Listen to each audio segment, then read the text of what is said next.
Myntri Wartynghah uwene ke menteri juga himamelim Ïewduh bagi briew berjumlin bentuk bantim Ïewduh bat ki belasyak kem kidai beit kijuh ki briew. Myntri Wartynghah abakran kinong tok kubor Ïewduh babunsin layok ban kem ki batu balaju IT ki bor pulit. Hari tang kato kanepor ki lalai no bat bunsin haba biang ki jishatu Ïewduh dalayok kem kidai beit kijuh ki briew. Agak labon studi dua tay dan balong dia kalau bilang tu ayo mentak kem cucu takkan masa gue yo biang betul situ noto bila kem kena pusing isan tay ngira mas kok tanah sorkan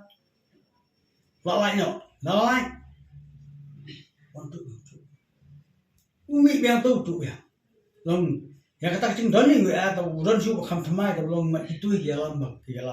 bakalate dia kata ni haban sibuk dir man kapor pemen ka dia bangaro pada bidang kem kat pakai laktan po ini kencalan po stacip ayo hotor lagi keren dia kata kapor ni so mistang ka ba ni haban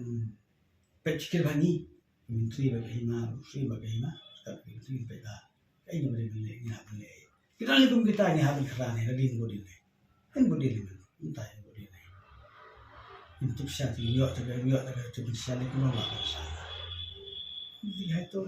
apa yang nak terpilih kamu ini boleh lah bantu ini boleh.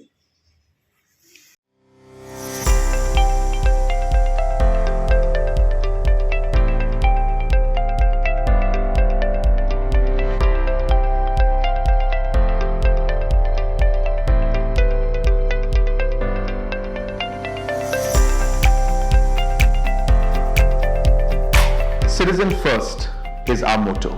We believe that our citizens need to be connected with government for faster and efficient service delivery. I'm happy to announce that we are coming up with a dedicated CM helpline call center